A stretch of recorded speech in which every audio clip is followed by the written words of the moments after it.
The subcommittee will come to order. The chairman recognizes himself for 5 minutes for the purposes of opening statements.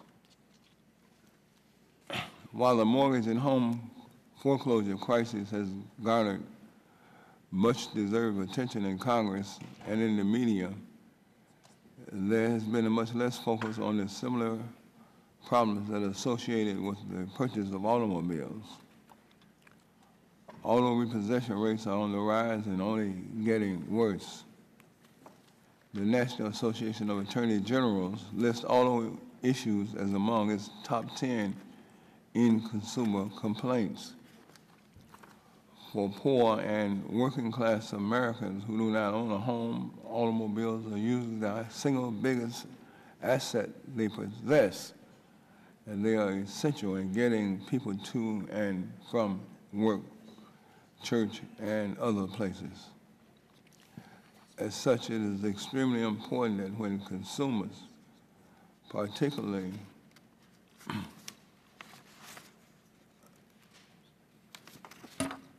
low-income consumers, purchase their vehicles, the vehicles are, number one, in good working order, and two, affordable, with reasonable financing terms. Unfortunately, evidence suggests that fraudulent practices with regard to both the condition and financing of used cars are on the rise. When it comes to the condition of vehicles, consumers are too often unaware of previous damage inflicted on the vehicle. Cars could have been written off as, quote, total loss, end of quote, vehicles by the insurance companies, sold to salvage yards, and then rebuilt and resold to consumers without them knowing the history of the vehicle. The National Motor Vehicle Title Information System, also known as NMVIDIS, will eventually be a valuable tool to aid consumers in obtaining information about the condition of their vehicles and establishing a database in which states and other stakeholders share their title information.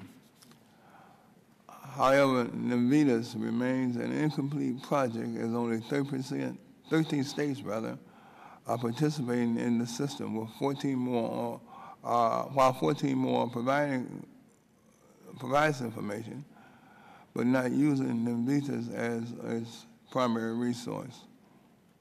Moreover, even when NMVIDIS is fully operational, the database will only have limited benefits for consumers unless the information is made available to them at the point of purchase. Indeed, that is itself a lot itself. Many car buyers, particularly low-income buyers, do not have a computer or internet access to take advantage of NMVIDIS.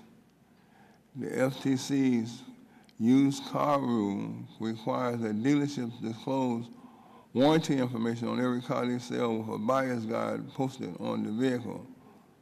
I believe that the used car rule and the buyer's guide could be a useful tool to provide customers with branding information on an automobile right at the point of purchase. Consumers are also being increasingly fleeced by abusive financing schemes when buying cars. In most car transactions, the dealership has a dual role. It not only sells the cars, but arranges for financing as well. This one-stop shopping can be very beneficial to customers. And dealerships can play a valuable role in assisting companies in their quest for a creditor. However, too often the dealership and the creditor work together to needlessly saddle customers with high interest rates, loans, or exorbitant fees. Such discretionary practices, known as loan packing and dealer markups, have a disparate impact on people of color, particularly on the African American and Latino communities. Dealers will also charge bogus quote, document fees, end of quote, ranging from $400 to $700 for possessing charges of minimal cost. Lastly, dealerships will conduct yo-yo sales where the dealer sends the customer off the lot with a car, only to call him or her back several days later to renegotiate the terms under the coercive condition. Let me close by saying, as chairman of this committee, I would like us to focus our consumer protection missions on matters that particularly affect poor and working class people. Too often, consumer protection issues are driven by upper middle class interests, and not enough attention is given to matters that disproportionately affect low-income customers and consumers. Today's hearing is only one that I hope to conduct that will focus on consumer matters that affect poor people. With that, I yield back the balance of my time, and I recognize now for 5 minutes for the purposes of opening statements the ranking member of the subcommittee, Mr. Radonovic. Thank you, Mr. Chairman. I appreciate you calling today this hearing to protect consumers in the used car market. A car is one of the single biggest purchasers of consumers make, and although a car is a depreciating asset, it is quite often invaluable to the owner, particularly if it is the only way to travel to work and earn a paycheck. While many in this room live in big cities with mass transit, those of us in more rural areas lack such conveniences. My district is an agricultural hotspot with farms that cover vast acreage in the beautiful San Joaquin Valley in California. And workers are often geographically separated from their place of work by many miles, with few, if any, viable alternatives for commuting. Without a car, getting to work can be nearly impossible, regardless of income, so it is vitally important that they find a safe, reliable car. And the last thing anybody needs is to find out that the car she's purchased has hidden damage that can greatly reduce the car's value, or worse, present a safety hazard to her and her family. In the aftermath of Hurricane Katrina, this committee's attention was drawn to the fact that hundreds of thousands of cars were flooded and should not be resold and put back on the road. And although state laws usually require the title of the damaged car to carry a brand reflecting the car's true condition, unscrupulous people find ways to obtain new clean title in another state, a practice referred to as title washing. With a clean title, the path is cleared to sell the car to an unsuspecting consumer or business. Because of the varying state laws, the NMVITA system was mandated by the Anti-Car Theft Act of 1992 to provide an interoperable electronic system for the states and for law enforcement to improve title efficiency and reduce fraud. However, technological barriers and chronic underfunding have prevented the system from truly helping to eliminate title washing. Recently, however, the DOJ has opened the system to the public and required information to be provided by private sector entities such as insurance companies and salvage yards. And while it's improving, the system remains only as good as the information that goes into it. Unfortunately, only 27 states are currently participating in providing information. And one of them, my home state of California, is not allowing is not allowing the information to be made public. In the interim, American entrepreneurial spirit has filled the information void and produced several competing information products that are commercially available to consumers and businesses to research a car's history. Paying a handful of dollars to research a car for what a consumer will pay thousands of dollars is money well spent. I am pleased that one of the companies, Experian, will be testifying today about their auto check service, and I'm interested to hear whether NMVITA will become an additional tool for the consumer or a replacement to a private sector service. In addition to buying a car with hidden damage, consumers must avoid other pitfalls to purchasing a used car. In fact, a plethora of state and federal laws already exist to inform and protect consumers. The FTC's used car rule requires information of existing warranty to be disclosed through a buyer's guide label on the car. And many states have laws restricting certain fees and mandating additional disclosures. Despite these protections, reports of some abusive sales and lending practices by a small minority of unscrupulous actors still persists. The report comes at precisely the time when many of our fellow Americans have lost their jobs or have reduced income from the slowing economy and cannot afford the additional costs. With many state budgets busting at the seams, the state and local enforcement will depend on to protect consumers is susceptible to the constraints of limited resources. And under the economic climate, we must ensure that our laws work effectively to protect consumers and eliminate fraudulent practices that result in unnecessary cost to consumers. Owning a car is an expensive proposition. Financing costs, insurance premiums, maintenance, gas, and state and local taxes require a substantial portion of income for the average American.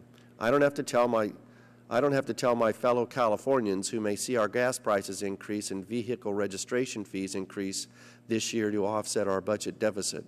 But cars today are also safer, more advanced technologically, and last longer than any time in history.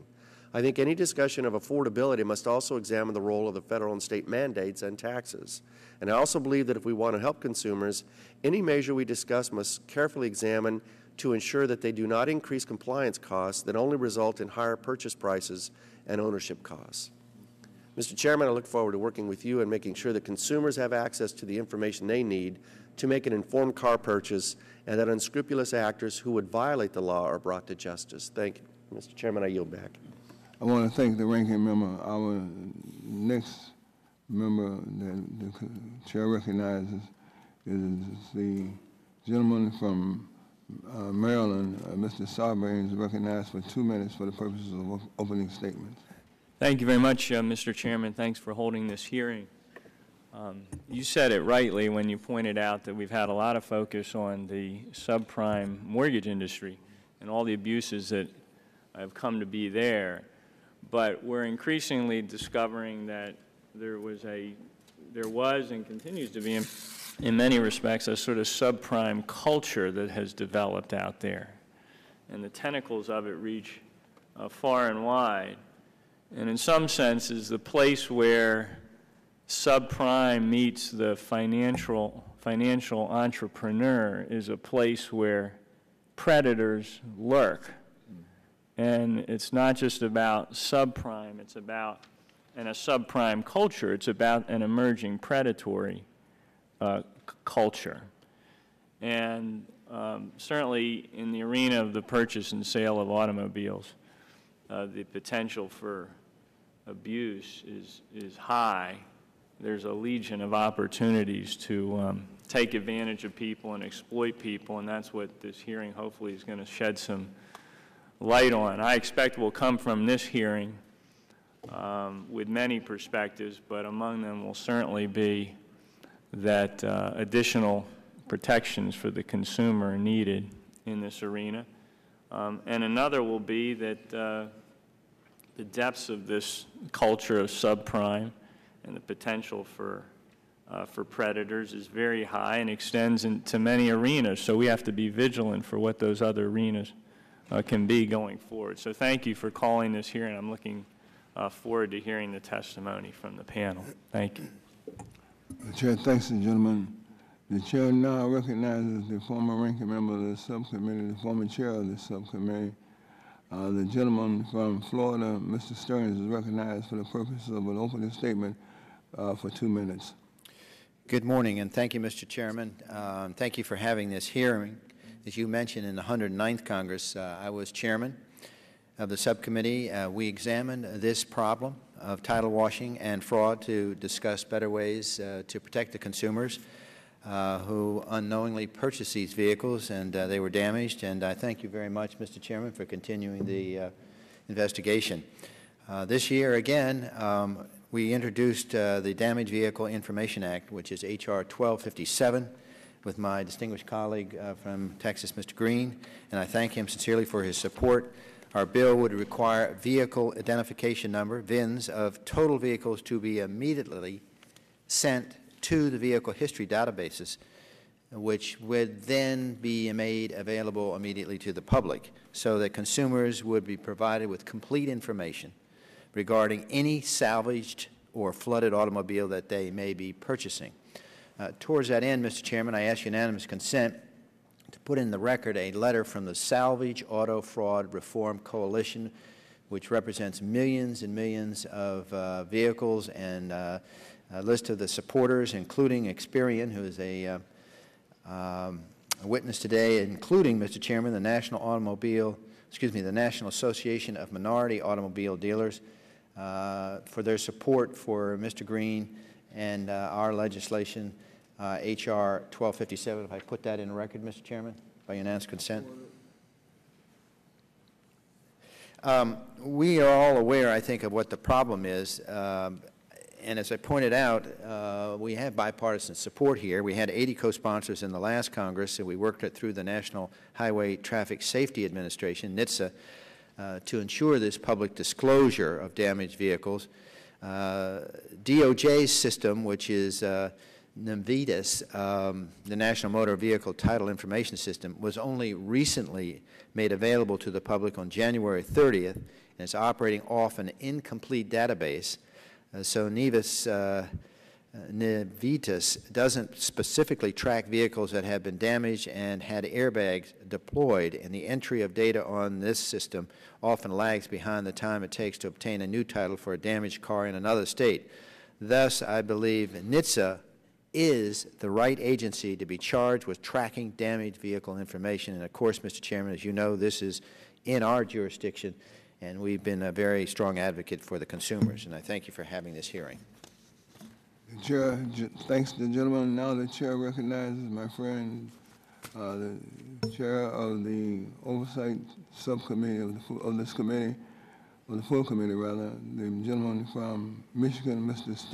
Stupak, is recognized for the purposes of opening statement for 2 minutes. Thank you, Mr. Chairman. I'll waive my opening as I'd like to reserve my time for questions. The Chair thanks the gentleman. The Chair therefore proceeds to recognize the gentleman from Texas, my friend, Mr. Green, for the purposes of opening statements for 2 minutes. Thank you, Mr. Chairman, for holding this hearing on consumer protection in the used car market. There are a number of issues we'll be looking at in the hearing. I look forward to hearing from our witnesses on financing scams, title washing, and the ability of consumers to find basic background and history of used cars. Used car scams have been around for decades, but since 2001 in my hometown of Houston, we've seen spikes in flood damage-related fraud after Tropical Storm Allison, Hurricane Katrina, and again last fall with Hurricane Ike. Technology has made Carfax and Autofax reports more accessible, and programs like the DOJ's National Motor Vehicle Title Information System, which more states are beginning to participate in, will help consumers and used car dealers alike. Unfortunately, some unscrupulous used car dealers will remain, and the individuals they will take advantage of will most likely be those who are unable to assess information such as vehicle history reports or simply don't know it's available or where to find it. The president of the Houston Better Business Bureau stated in the Houston Chronicle article last March that their office still receives 1 or 2 complaints a week from individuals who have unknowingly purchased previously wrecked or otherwise damaged cars. For low-income individuals and families who do not own homes, a vehicle is probably their single biggest asset and depend on it for their income and can at least afford to pay for repairs or go without that vehicle if it is in the shop. I hope to hear from our witnesses on how we can best make vehicle history information available to all consumers prior to purchase. I also look forward to testimony on abusive practices during the purchasing and financing process. This is something that the subcommittee has looked at less in the past, and then the problems in assessing vehicle history, but there can be just as much fraudulent activity in this part of the process, and it disproportionately affects the same parts of the population. Again, I want to thank our chairman and my good friend from Chicago for holding the hearing. I look forward to our working on legislation to solve that problem. I yield back my time. The Chair thanks the gentleman. The Chair now recognizes the gentleman from Georgia, Dr. Gringe, for Green. Chairman, thank you. In the way of disclosure, I want to say that my dad and my 2 uncles were in the used car business almost all of their adult life, and I would like to have $1 for every hour I've spent going with them to New York, to Jerome Avenue, to buy some of these used cars and take them south, or sit around an auction lot for hours and hours while they were purchasing cars. And so I have a lot of interest in this issue. And Chairman Rush, I want to thank you for calling the hearing, and it does affect so many Americans each year. The purchase of a used car, the United States Department of Transportation estimated in 2007 that almost 41.5 million used cars were purchased in the United States. I've got 4 of them. In these challenging economic times, individuals around the country will first look to the used car sector when buying a car to keep their own costs down. It's therefore incumbent on this subcommittee to ensure that individuals have access to the most pertinent, up-to-date information on the cars that they plan to purchase.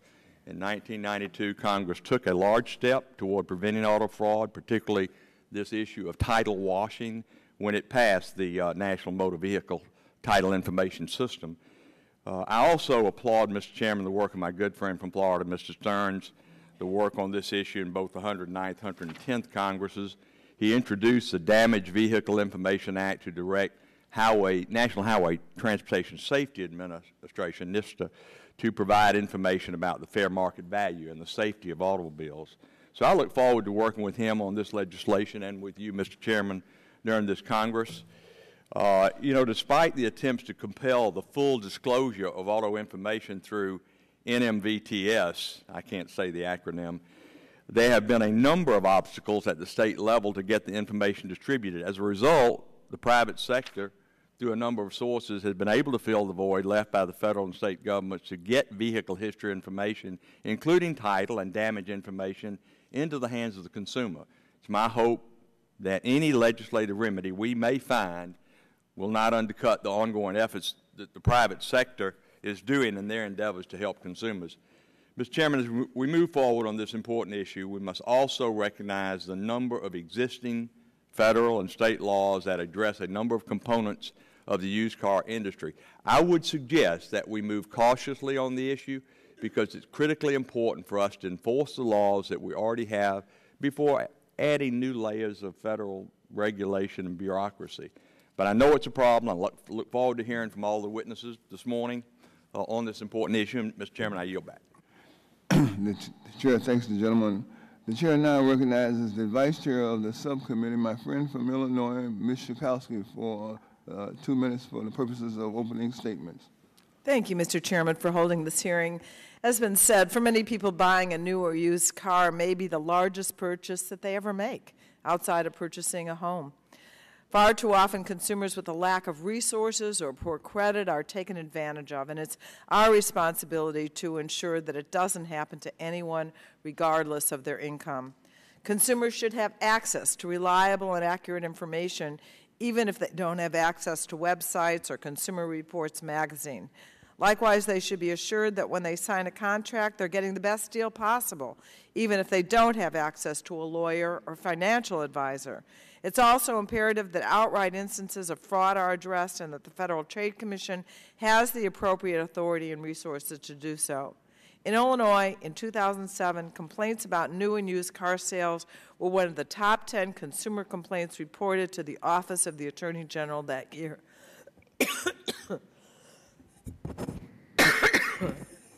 Excuse me. There were nearly 1,500 complaints in 1 year alone. It's clear that this is an issue that needs more attention. I also want to address the issue of cars being sold across state lines with titles that have been cleared of the vehicle's history. These histories may include accident damage or other circumstances such as natural disaster damage that is critical for the buyer to know. For instance, cars that were flooded during Hurricane Katrina had severe saltwater damage, but were sold with titles that did not reflect this history. Salt water can be incredibly destructive to cars, making them more likely to break down. A car in the shop is costing money and isn't getting the owner to his or her job. It's not just a fairness and value issue. There are also serious safety concerns. A California teenager, Bobby Ellsworth, was killed in 2003 when the used pickup truck he was riding in crashed and the airbags did not deploy.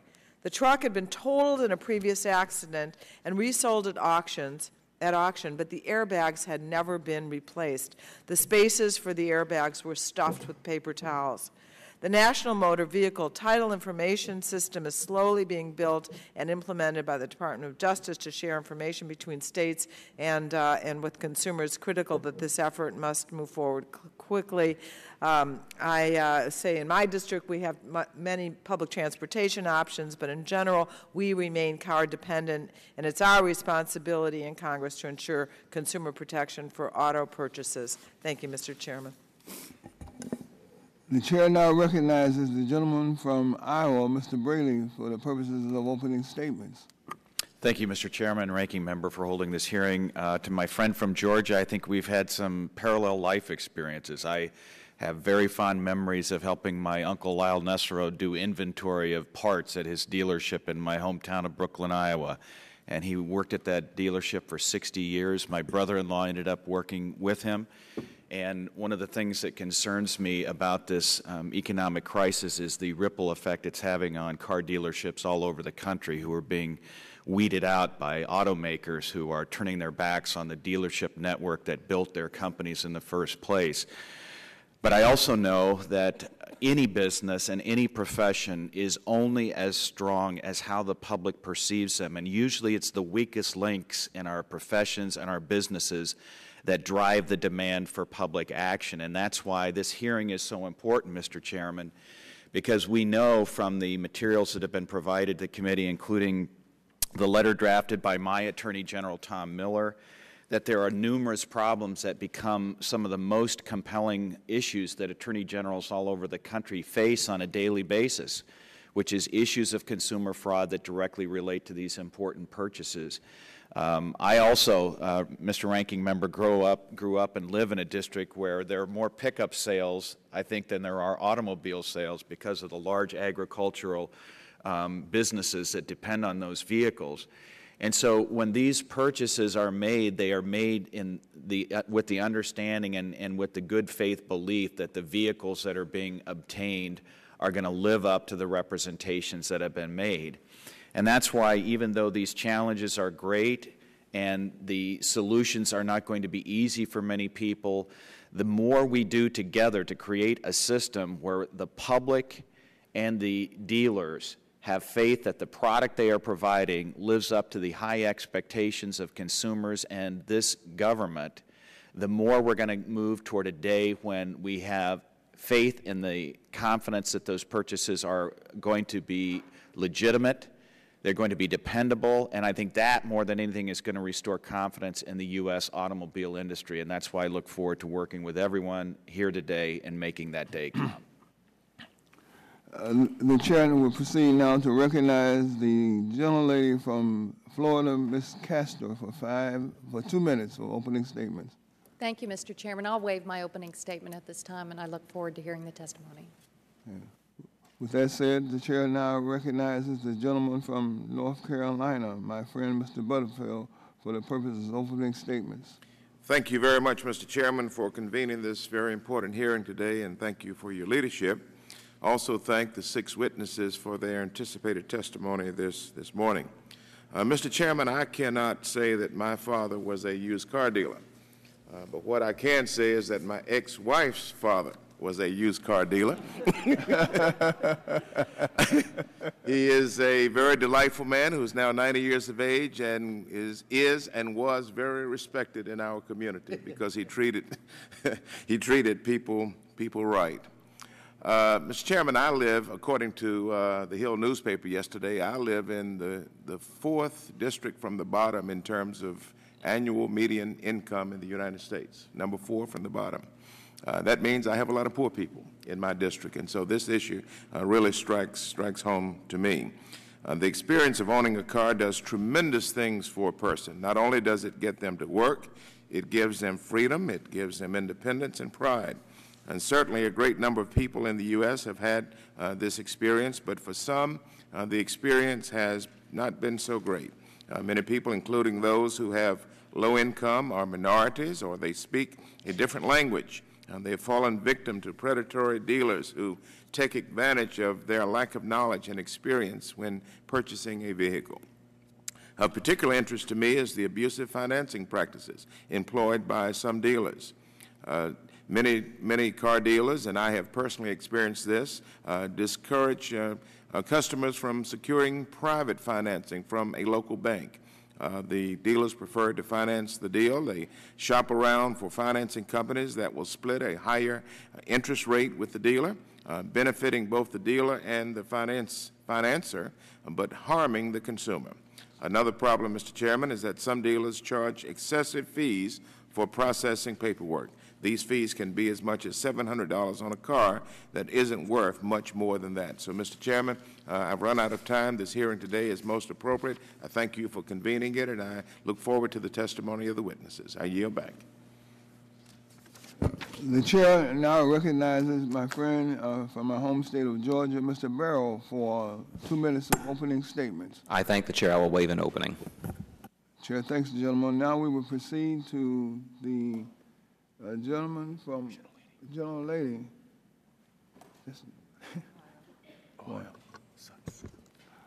From Ohio, the gentlelady from Ohio, Ms. Sutton is recognized for 2 minutes for the purposes of opening statements. I must apologize, you're far from a gentleman. So the gentlelady from Ohio, Ms. Sutton, is recognized for 2 minutes. Thank you, Mr. Chairman. Chairman Rush, thank you for holding this important hearing today on consumer protection in the auto market. And for many working families in Ohio, in my district, and across the country, frankly, cars are essential to their livelihood. Consumers in the market for used cars need accurate and reliable information in order to make sound purchasing and financing decisions. And the National Motor Vehicle Title Information System went public on January 30th, 2009. By facilitating the electronic exchange of information between states, insurance companies, and salvage yards, consumers will now have information about the history and condition of used cars they are considering purchasing. The database system will protect consumers from fraud and unsafe vehicles, and in addition, taxpayer savings are estimated to be between $4 and $11 billion annually. Now, I'm proud to note that Ohio is one of the 13 states that's already fully participating in the National Motor Vehicle Title Information System by providing data and inquiring into the system before issuing new titles. But we need to ensure that all of the states are fully participating. And we need to find efficient ways to make the information available to consumers and buyers. Not all consumers have access to electronic media. So I would be interested in hearing from the witnesses today on ways to provide the database services to consumers in addition to over the Internet. I look forward to the testimony and the recommendations from today's witnesses, and I yield back the balance of my time. The chair thanks the gentlelady, and now we will proceed to the matter of the witnesses.